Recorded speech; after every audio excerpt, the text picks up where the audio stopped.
Today's episode is focusing on the future of car ownership, and I'm delighted to be joined by Toby Kernon. Nearly got your first name wrong there, Toby.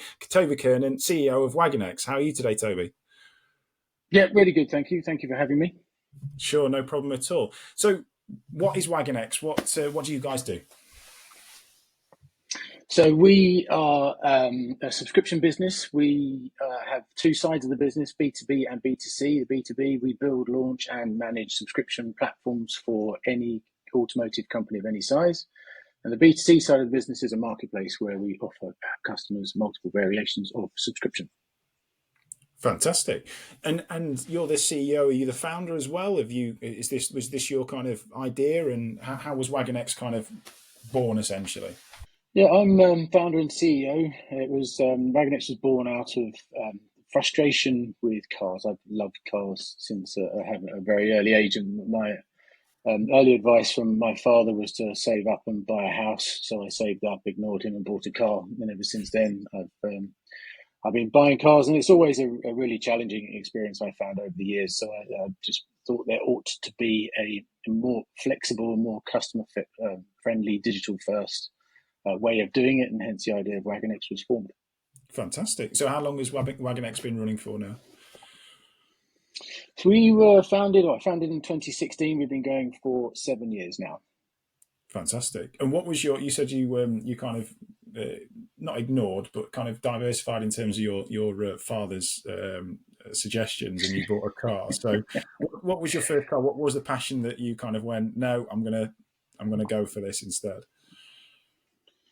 So my first car was a Ford Fiesta. My uncle used to work at the Ford plant in Dagenham, and there was a friends and family voucher that used to be in existence all those many moons ago, and we that was a main driver for doing that. And then ever since then, I've gone through just about every single make, model, and variant I could get my hands on over the last. Actually, I've been driving about 30 years now, so I've had quite an opportunity to try lots of different cars. Fantastic. So obviously you kind of touched on that you founded Wagonex, and it was due through the frustration and kind of the convenience necessarily of buying cars or going through that model in terms of what that happens. What's your background? Did you go straight into that from university? What's your background in terms of kind of running businesses or setting businesses up?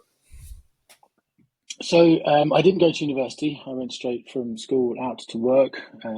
My background is finance, and I've worked with numerous multiple asset classes.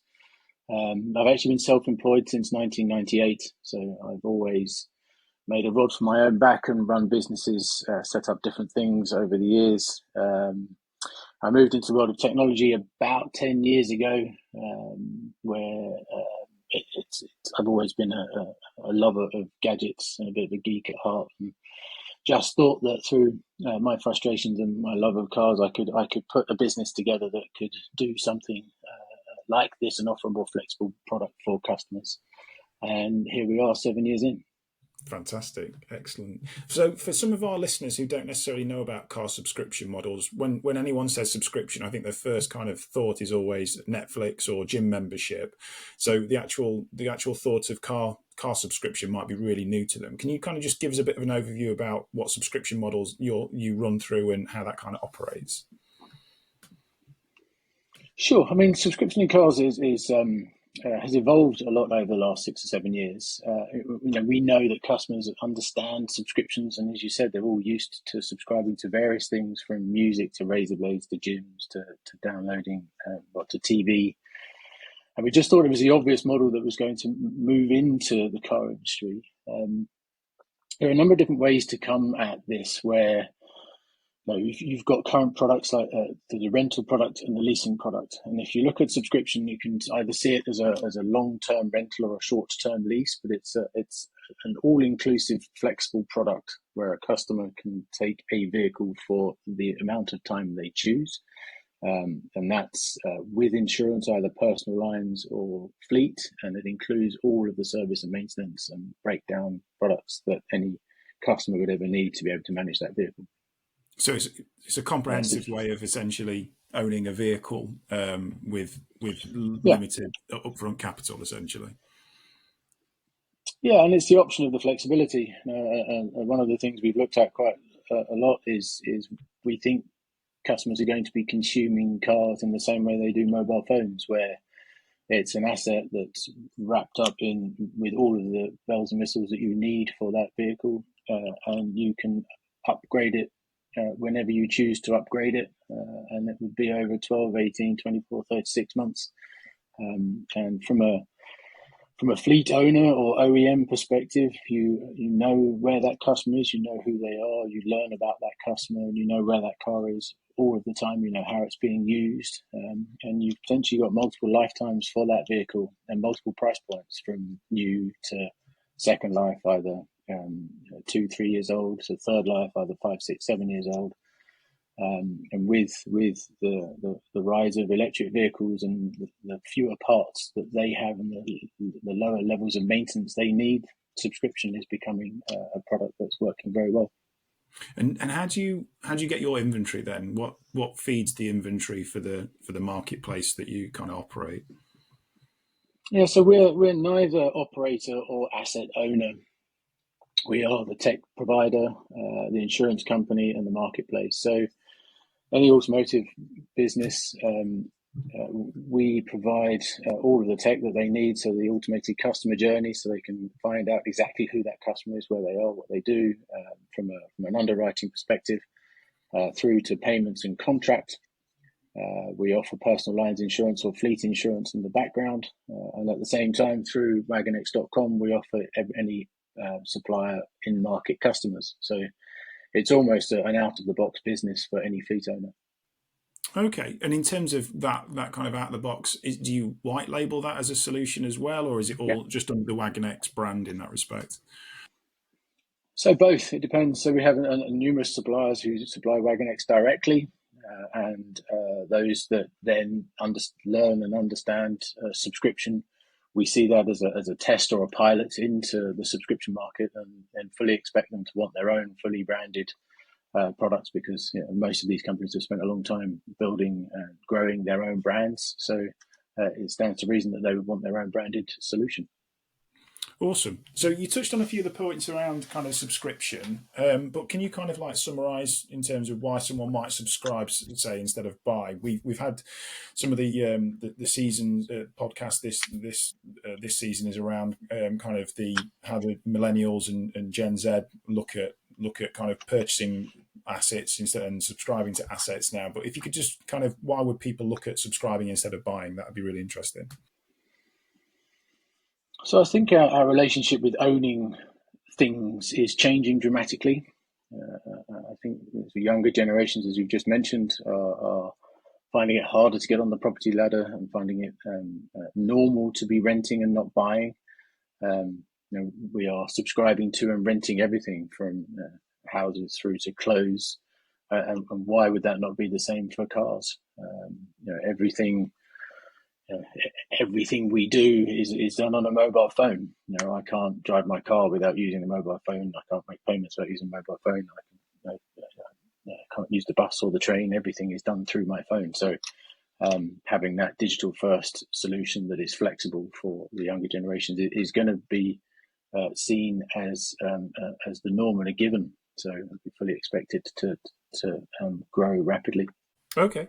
And in terms of things like maintenance, insurance, you touched on those, like it's obviously reduced with the EV at the moment, but obviously there's still a lot of internal combustion engines that are sold. They need annual servicing. People still need to kind of make sure that headlights are working, etc. How do you kind of streamline some of these kind of solutions? And insurance as well. Obviously, insurance can be all over the place in terms of quotations. What does Wagonex do there? So in terms of service and maintenance, each vehicle is managed in the same way that they would be for a lease or a PCH or BCH product, where the customer is supported through the in-life and the servicing in the same way. Insurances can often be a pain, but we have that built into the customer journey, where we have a tailor-made price per customer, per vehicle, per their location, built into the journey. And some of our partners have their own insurance companies or their own fleet insurance. So that's a single price per customer, where it's all bundled into the product. So there are different ways of us being able to manage and sell subscription products through the platform, but also different ways for customers to consume subscription. It's still in its sort of formative and subjective phase, so we're seeing quite a mix of different products. Excellent. And in terms of kind of the customer adoption over the 7-year journey, have you seen are there more people complying and buying the kind of subscription model? Was there a shift that you can see in terms of what's happened over the past 5 or 6 years? What has there been a step change? As people more open to kind of the subscription model now? What's the kind of the last kind of 6 years have been look like 6-7 years look like in terms of the kind of the changing perspective of the car ownership? So I'd love to be able to tell you that it's been linear growth and it's never looked back. But it's had a bit of a staggered start. And I think the same can be said for PCP 20 years ago. I think the PCP product took 10, 15 years for the dealers to adopt it. And once they adopted it, it absolutely flew. So we saw the focus on the product through 2019. And then we all know what happened in early 2020. So car industry was hugely affected. And we saw one or two companies come back to us in 2021 once we got through all of the difficulties of 2020. And then we had the same issues across the whole industry where we had supply shortage. But then with the subsidies and the focus on EVs, we saw the rise of growth in EV adoption that helped subscription too, where it gives you an opportunity to try before you buy, and obviously with the range anxiety and the technology anxiety surrounding EVs, and it is a lifestyle change. It offered customers the ability, like I said, to try before you buy, or try because you don't yet want to buy, or try before you're waiting for your vehicle, because obviously with the vehicle shortages, we had huge amounts of backlog in orders, so people waiting 6, 12, up to as much as 18 months for new cars. So that helped the growth in subscription. And what we're starting to see is that with the comparison, obviously PCP is the major product within the market. I think 80-90% of new cars are sold on PCP products. Actually, if you take away the bubble payment at the front and the end, customers are already used to paying monthly for that vehicle. And that until you pay the bubble payments at the end, you don't actually own that vehicle anyway. So I think the shift to subscription will come at pace, and we're starting to see it pick up because the understanding from consumers that once I know exactly what my monthly outgoing is, I'm not confused by the bubble payments at the front, bubble payments at the end. Do I own it? Don't I own it? It's a very simplistic product for consumers to understand. Yeah, it's like you kind of touched on about the kind of the linear growth, but you've been hit by quite a few anomalies in the sector. The pandemic, the shortage of chips, the shortage of vehicles, the massive growth in the cost of secondhand cars. It's kind of a perfect storm, and hopefully we're on the other side of it, really. Yes. And it would be unfair for us to think that we're alone in the difficulties we've had over the last 6 or 7 years. It's been challenging. We think we've come through the other side, and we think we're in the perfect position to support and take advantage of the growth we're going to see in subscription over through 2024 and beyond. Awesome. So you're obviously constantly evolving and bringing out new pieces, functionality. What kind of new features or services can we see in the next few months or years? So from a supplier perspective, we have continuously improved the dashboard and the way that fleet management and inventory management is operated, and the business intelligence that we offer our partners is improving all of the time. The amount of data that the platform captures is phenomenal, and we're looking to support our suppliers in more of the decision making, the business decisions around make, model, and variant and popularity of different things. From a customer perspective, we've always been trying to iterate the customer journey. In the early days, it was reduce the friction to get as many customers interested in subscription as we possibly can, and obviously with that has numerous downfalls, and then it becomes integral that you almost put in friction deliberately so you can understand what a customer needs, what they want, showing commitment to a product like subscription where it was so new. And now where it's becoming more and more understood by consumers, it's making the customer journey more modular. So we can ask customers to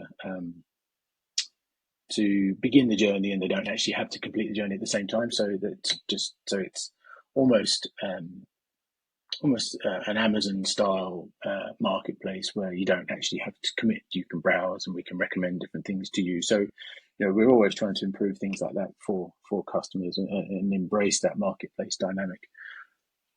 Excellent. And obviously, in terms of kind of how the actual model operates, there's obviously an impact in terms of sustainability, because people who aren't using their cars can switch off, I presume, and then that product can come back straight onto the marketplace and it gets utilised rather than just sitting on someone's drive or in a garage. How is the kind of sustainability aspect impacting Wagonex's role in the future of mobility? So there's, a number of things where we're talking to a lot of our suppliers around, particularly electric vehicles and the second life of those electric vehicles.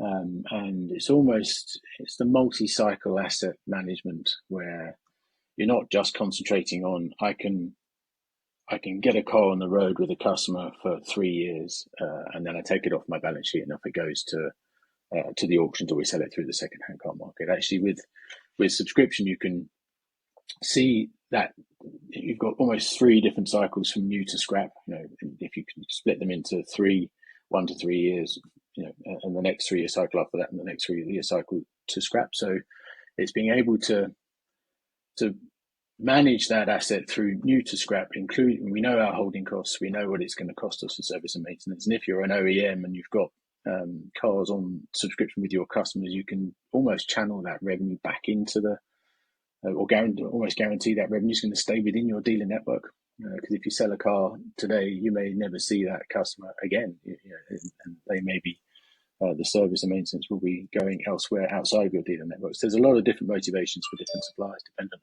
on who you are. Excellent. So, in terms of people wanting to find out more about yourself and Wagonex, where can people go and how can people find out more? So in terms of, from a customer perspective, it's wagonex.com. And actually from a partner perspective, it's the same. So we have our partner page on wagonex.com, where if anyone wants to have a conversation with one of our partnership team or have a demo, we can organise that at the drop of a hat. From a customer perspective, we should be having more makes, models and variants coming onto the platform more and more over the coming months. So that's where customers would need to go. Fantastic. Thank you so much for the time of the podcast today. I know you're a busy guy at the moment, but really appreciate you taking the time to answer some of the questions. So I just want to thank you, Toby, and thank the audience for listening in today. And if you want to hear more about the podcast, you can subscribe on. We'll share a link shortly, or you can go directly to autofixsolutions.com. Thanks again, Toby. Thank you for having me. It's been a pleasure.